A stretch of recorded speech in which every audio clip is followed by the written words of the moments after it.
Мәдәният үсешенең үз стратегиясы республикада беренче тапкыр мәдәният һәм сәнгать буенча Татарстан президенты каршындагы совет утырышы узды. Әлеге өлкә вәкилләрен бүген нәрсәләр борчый. Эфирда таянны нуктасы тапшыруы студияда Алмаз Гафиятов. Исәнмесез. Хәерле кич, мөхтәрәм кунаклар, кагыйдәләр белән таныштырып үтик инде. Алда яңгыраган фикергә үз мөнәсәбәтегезне белдерә аласыз. Кызыл килешмә билгесе, яшел килешү һәм ак нейтралитет билгесе. Салават Закиевич, бик җанлы һәм кызу чыгыш ясадыгыз. Менә нәрсәләргә игътибар итәргә кирәк бүген һәм нинди хис, тойгылар кичердегез әлеге утырыштан соң? Алга китеш бармы? Алга китеш турында сүз барга тиеш түгел. Әле бу беренче генә очрашу. Мондай очрашулар бер генә барга тиеш түгел. Ул ай сайын бер булса да, теге таман гына булырга тиеш. Чөнки ничек дип әйтим, культура гомер буена яшәде ул, теге урыс әйтмешли, теге по остаточному принципу. Теге политика, әйтеген сәясәт, экономика, башкалар һәм культура. Бу дөрес әйбер түгел, әлбәттә, мәдәниятсез кеше ул гомумән толы кеше түгел. Мәдәниятне аңламаган, мәдәниятне белмәгән, аның өчен талашмаган, сугышмаган кеше, бу теге әйтегендә битараф кеше, ул бәхетсез кеше дип әйтәсем килә. Бу утырыш миңа ошады. Инде ошаман җирләрдә күп булды, чөнки күбесе инде кайсы берләре күбрәк үзен мактады. Монда инде әлбәттә мактанып, үзеңне мактанып торып, әле мактанырлык түгел әле хәлләребез, чөнки мин үз милләтем өчен җырата торган кеше. Гомумән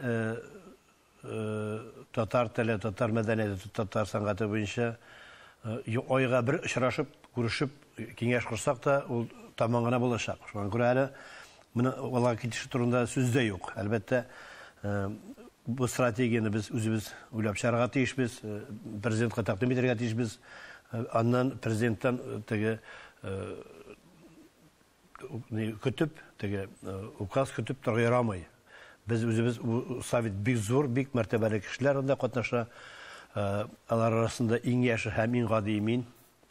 Чөнки мин беренче тапкыр сайландым бу советка. Мин шын күңелемнән әйтәм, мин анда үзем аңлаган, үзем белгән һәм милләткә кирәкле бөтен әйберләрне кычкырып әйтәчәкмен. Чөнки канагат сезләрдә бардыр, канагат булган кешеләрдә булыр, ләкин теге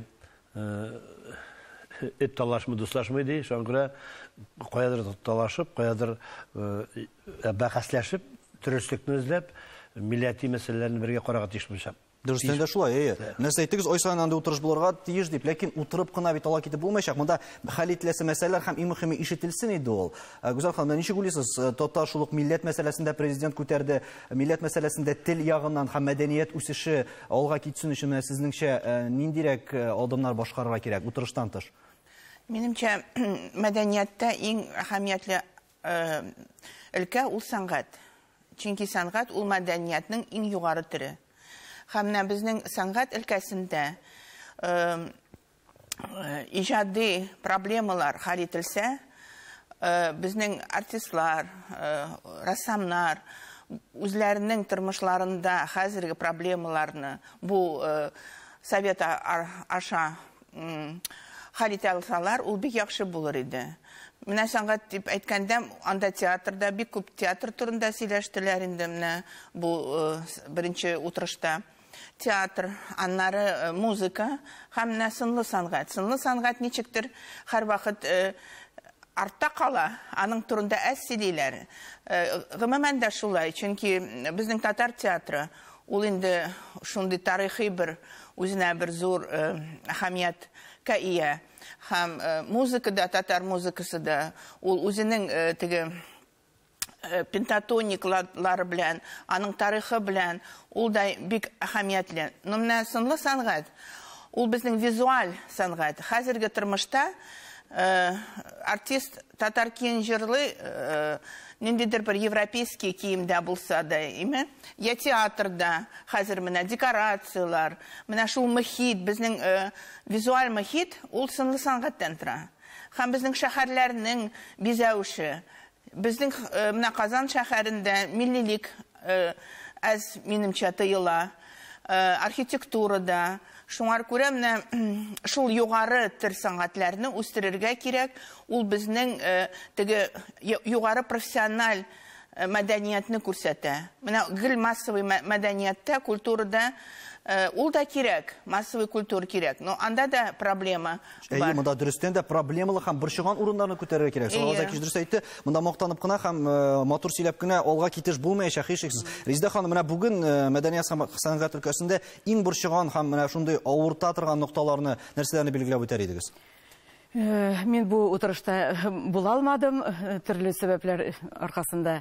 Әмма ләкин бөтен коллегаларның чыгышларын матбугат аша, интернет аша күзәтеп бардым.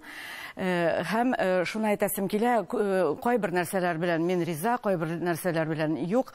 Менә анда Салават Закиевич продюсерлык кирәк дип әйткән иде. Мин ул нәрсәне ул продюсерлар һәр шундый күренекле шәхескә кирәклеген инде бик зак еллар без менә Салават белән дә аны кайбер вакыт шулай обсуждать итеп ниткән идек.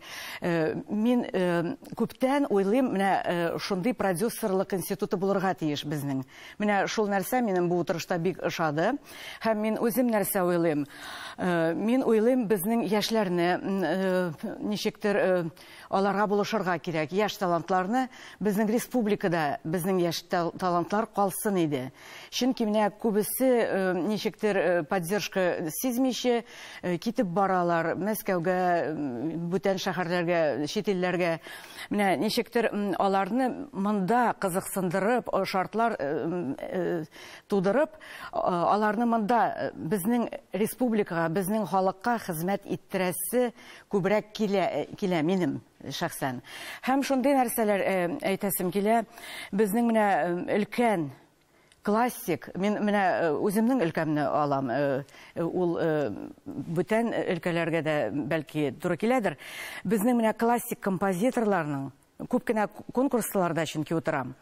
Әсәрләре инде тузып беткән ноталар, меңләгән мәртәбә ксерокопиялар ясаган ноталар буенча яшьләр менә укырга, җырларга омтылалар.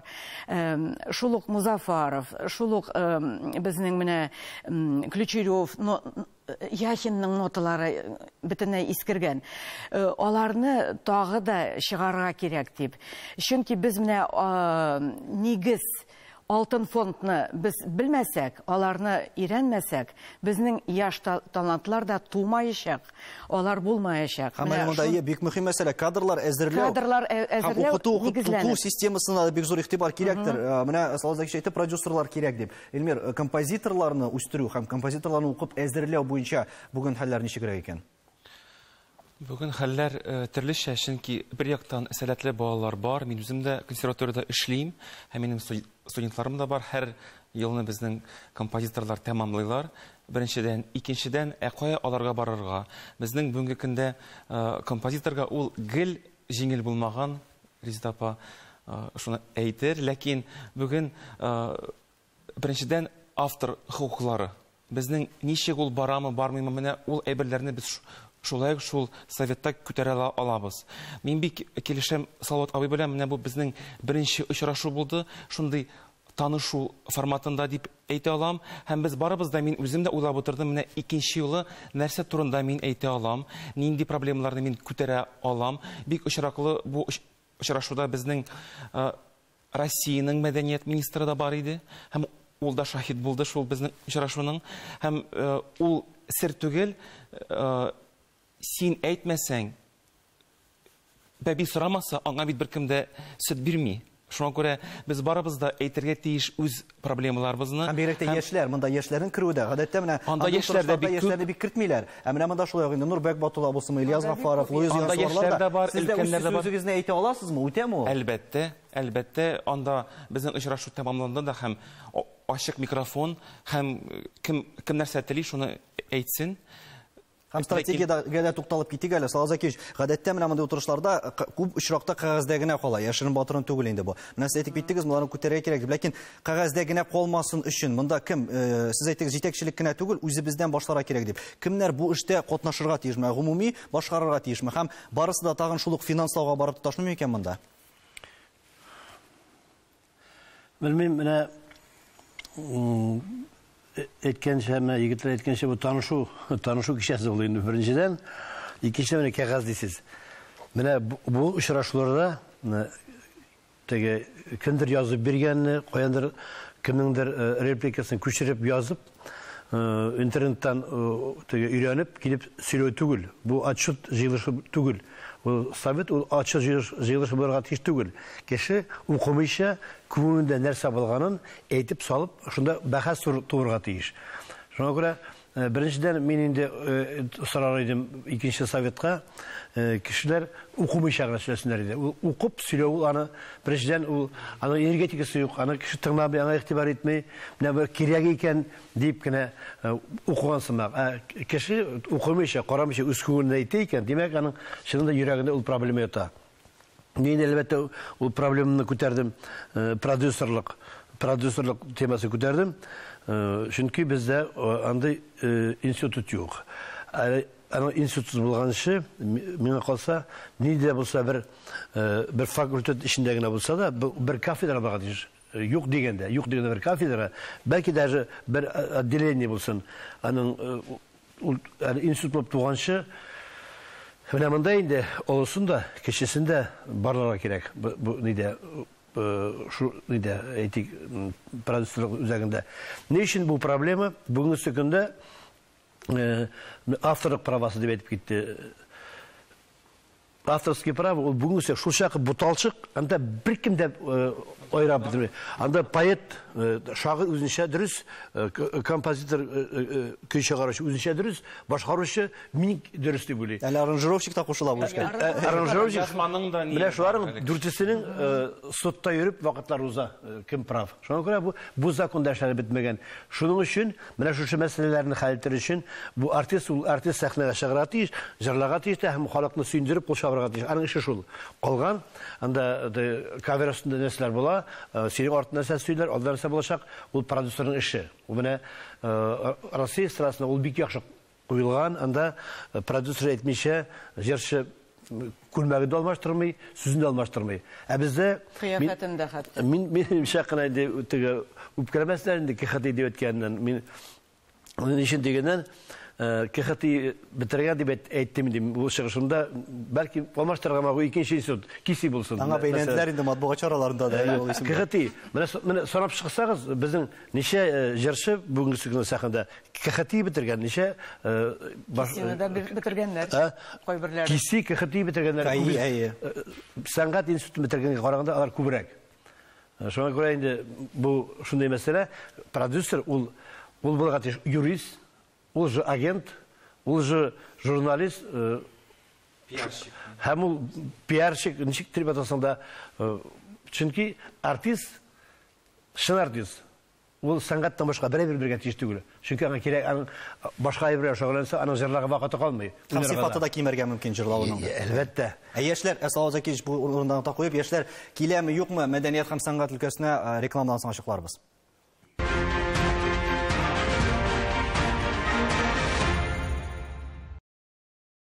Татарстан Яңгастыр телеканалында Таяну нуктасы тапшыру. Без бүген мәдәният турында сөйләшәбез һәм кызугына сөйләп башлаган идек Салават Закирович. Яшьләр киләме икән? Ничек уйлыйсыз? Менә хәзер мәдәнияткә, сәнгатькә монда бик матур саннар да яңгырады. Мәсәлән, шул ук Россиянең мәдәният министры ул әйтте, Татарстанда мәдәният өлкәсендә эшләүчеләрнең иң югары хезмәт хакы 34 мең дип. Менә яшьләрне җәлеп итү өчен, алар шулай ук мәдәнияткә, сәнгатькә татылсын өчен ниндирәк адымнар башкарырга кирәк икән?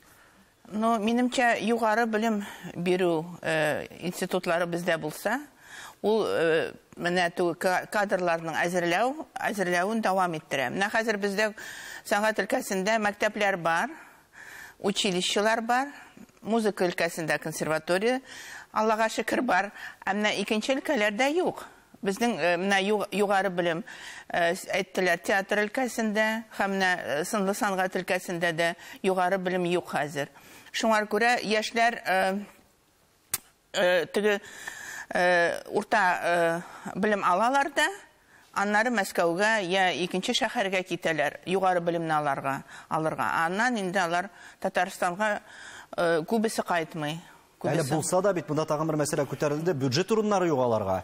Аларга укыра. Бу шулай ук бит инде кешеләрне шул ук юлдан читләштерергә мөмкин. Менә бу мәсьәләне ничек хәл итәргә икән? Аны кем хәл итәргә тиеш? Аны беләсезме, чит илдә ничек хәл итәләр? Анда бик күп фондлар һәм менә кемдер стипендия сорап шул фондка мөрәҗәгать итә. Я анда кредитка укыйлар, студент теге югары белем битерсә, аннары эшли башлагач, ул шул кредитны түли.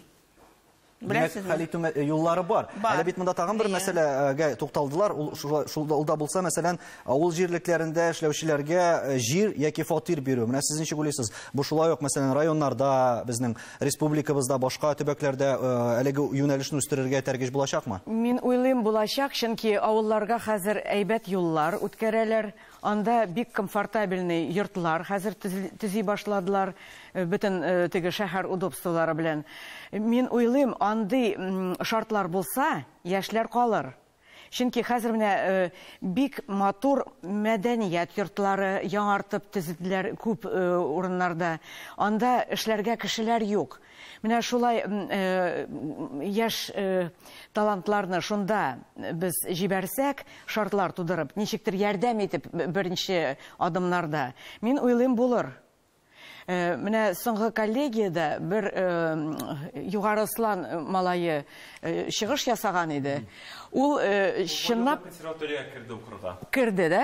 Менә Композитор бүлегенә. Хәтта шулай. Ул менә шундый шартлар булса, мин менә югарысланга кайтыр идем дип шулай әйткән иде. Мин уйлыйм, алай булыр да. Димәк, консерваториягә кергәч, мәсәлән, шул табиб укытучыларга андый мәсьәләләрдә бит хәл итү бар. Һәм алар кайталар да районнарга эшлиләр, фатир бирәләр, шул ук мәсәлән 1 миллион күләмендә акча бирәләр. Бу бит кызыксындыру чарасы һәм кадрларны югалтмау дигән сүз. Мәдәният өлкәсендә бигрәк тә бу мөһим.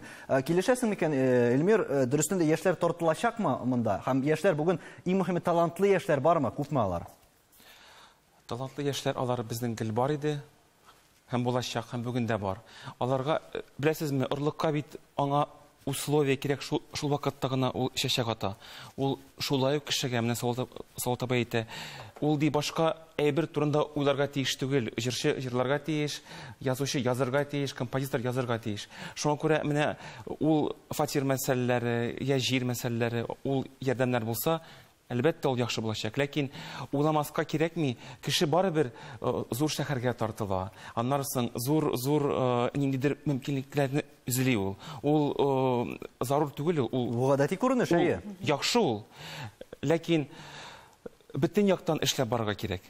Бөтен яктан. Менә шуның өчен менә бу совет кирәк тә. Сез беләсезме, менә сез әйтәсез, яшьләргә бүген сәнгатькә барырга кирәкме? Менә кеше бит ул күреп тора, менә президентның игътибары бар димәк. Ул кешегә ниндидер теләк тудыра тагында катырак безнең җәмгыятьтә димәк культура дигән әйбер, мәдәният дигән әйбер ул кемгәдер кирәк. Без бит еш кына уйлыйбыз, теге бүген бөтен нәрсә бизнеста, бөтен нәрсә анда акча эшләүдә генә, ә бит ул бөтен бизнеслар, ул бөтен акчалар нәрсә өчен кирәк? Милләтнең рухи байлыгын күрсәтер өчен кирәк. Ул бит аның йөзе, ул бөтен нәрсә, ул ничек әйтер, менә безнең куллар, безнең аяклар, алар нәрсә өчен кирәк? Безнең башыбыз һәм йөзебез булыр өчен. Шуңа күрә менә мин горурланып әйтәм, без барыбыз да менә шул мәдәниятнең йөзе һәм безгә кем мәдәниятта эшли ярдәм кирәк. Һәм пандемия вакытында бәлки кешеләр әле күбрәк тә уйлана башлагандыр әлеге мәсьәлә буенча, шул ук рухи азык турында. Чөнки вакытта булды уйланырга, инде гадәти безнең тормышта күрми торган һәм кайдыр чапкан чорда дип әйтик, башка кыйммәтләр дә арта башламады микән? Савазакевич, тагын бер мәсьәләгә тукталмый мөмкин түгел. Сез әйттегез телеканал турында, менә милләтләрне күрсәтә торган. Бу инде күптәннән борчый, моны күпләр аның турында сөйли. Менә сез ничегрәк күрәсез аның язмышын һәм бүгенге шартларда бу реаль күренешме? Юк, менә триколор системасында 96 канал и бер канал культура. Ул бер канал культура бөтен күп милләтле Россия халкын канәгатьләндерә алмый. Безнең татарларга бер аерым бер канал бирсәң дә, безнең сәнгатебезне, мәдәниятебезне күрсәтеп бетерә алмыйбыз. Шуңа күрә Россия күләмендә кирәк. бар тыйынды, бар бесті, һәр милләтнең үз каналы бар. Ләкин Россия күләмендә бер культураны кирәк. Бүтән әйтеген титульный халыклар, менә татарлар, башкортлар, чуваш, мордва, удмурт. Безнең Поволжье регионы гомумән. Поволжье түгел, безнең инде мен башка милләтләр өчен җавап бирмим, үзем өчен җавап бирәм. Татар булмаган регион юк. Шуңа күрә ул канал бер вакытта буш тормаячак. Шуңа күрә бу канал беренчедән мөрәҗәгать итте министрга, ул каналны булдыру бердән авырлыгы юк. Аның шул 190 ничә каналның бер 100 дип әйтим, 100. Аны нәрсә күрсәткәндә аңлап булмый. Анда ул шүпчәр каналлар кемдә бит шул каналларны аша, культураны эшләптер. Шунда да асасный принцип. Менә шунда да азлыкка китереп калдырганнар безнең культураны. Шуңа эшен пошып кына әйткән иде. Бәлки кулак салганнардыр, бәлки протоколга керткәннәрдер, бәлки бой бер булырга тиеш. Зур әйбер бу. Чөнки менә телевизорны хәзер бит телевизор үзенә күрә бер сәясәт, шуннан күрә икән, шуннан ышана. Менә ул шундый хәзер кеше телефоннан күреп, телевизордан күреп, үзенең язмышын сөйләй. Күбрәк интернетта утырыптыр да әле, телевизордан түгел. Пропагандасы булыр иде. Менә регионнар, башка милләтләр турында сүз булды. Ничек уйлыйсыз, башка төбәкләр белән чагыштырганда безнең мәдәният нинди урында? Без чөнки үзебездә яшәгәндә, мәсәлән, шулык проблемаларны да эзли алабыздыр, ләкин шулык мәсәлән чагыштыруга күчсәк, менә ничегрәк күренә икән читтән караганда? Ну, менә минем белүемчә, Татарстан алда тора инде безнең. Конкурентта юк безнең. Юк. Димәк, әле бу очракта бәлки шулык федераль министрларда ни өчен сез зарланып утырасыз? Сезнең әле башкаларга караганда тагын да яхшырак дип уйлам микән? Һәм гомумән безнең сүз үтәме җитәкчелеккә, ил җитәкчелегенә? Кем сорый, шуңа бирәләр. Сорамаган балага имчәк бирмәгән сымак, ни өчен Татарстан башка регионнарга караганда берничә мәртәбә югары һәр өлкәдә, чөнки без сорыйбыз, без сорап алганны эшли беләбез, чөнки менә мин соңгы айларда Татарстанның берничә 20дән артык районын йөреп чыгара туры килде. Валлаһи дип әйтәм егетләр, авыл район үзәгенә әйләнгән. Район үзәге шәһәр сымак. Шуңа күрә монда менә күбрәк авыллык әйтсә иде, авыл сәнгать авылда башлана. Ул авылдан үссә, шәһәргә шул ничек булып үсә авылда, шәһәргә шул булып килә. Һәм үзенең бөтен сыйфатларын да алып килә. Әлбәттә. Резида ханым, сез менә без стратегия турында сөйләшә башлаган идек, башында әйләнеп кайтсак, идеаль стратегияны ничек күрәсез сез? Безнең мәдәният, безнең гомумән сәнгать дөрес корылган бөтен стратегиясы. Шул стратегияны без тагы да яхшыртып, тагы да җиткертеп өскә. Шуны без шул эшне эшләсәк, безнең эшләр уңыр иде дип. Шулай дип уйлыйм мин. Дөрес сүзләр, Эльмир, әгәр дә инде киләчәк турында уйласак, һәм безнең мәдәният гомумән ничек дип әйләргә мөмкин? Ул артта калганмы, бер урында тапталамы, яисә үсештәме бүген? Идеаль стратегия турында дәвам итсәм, Резида апаны, ул әлбәттә ике җөмләдә әйтеп буланы. Беренчедән мирасны саклау, икенчедән бүгенге дөньяга ачык булу. Чөнки ябылып калу, артта калу, ул сәнгать бит ул гел хәрәкәттә булырга тиеш. Шуңа күрә мин бүген ул хәрәкәтне үзем дә күрәм, сизәм дә, һәм без аны барыбыз да үзебезчә ясыйбыз. Милли мәдәниятның киләчәген билгеләүдә Салават Закиевич, нәрсә таяну ноктасы булырга тиеш? Менә әйтим, бер фикерем шулганчы, стратегия белән трагедия икесе янәшә торалар. Стратегия дип, теге заманча сәнгатькә күчәбез дип, инде үз тавышлар белән җырлаучы кешеләр битте. Мин аларны күбесе инде мескеннәр дип атыйм инде. Беренчедән бетерә кирәк. Мин үз милләтем өчен җавап бирәм. Мин башка сәнгатькә кысылмыйм. Иң башта бетергән иш фонограмма. Фонограмма ул үзеңне генә түгел, ул үз тамашачыңны алдау. Икенчедән заманча булабыз дип, стратегияга барабыз дип, теге без инде 3 ноталы җырга калдык. Без андый халык түгел. Менә әйтеп китте бит Гүзәл ханым, бу бездә пентатоника, ул бездә генә әйтик инде. Бездә генә түгел, башкортларда, бездә. Шуңа күрә 3 ноталы җырларга күчсәк, шуңа кул шапсак, теге татар моңын тулысынча югытабыз. Менә бу трагедия. Кайда стратегия, кайда трагедия, ансын онытмаска кирәк. Бу бик куркыныч әйбер. Һәм бөтен шуның шуның турында уйлансыннар иде. Димәк, стратегия өчен тавыш бирелде, иң мөһиме мәдәниятебез үсештә булсын иде дигән теләктә сау булашабыз. Исәнлектә күрешергә язсын.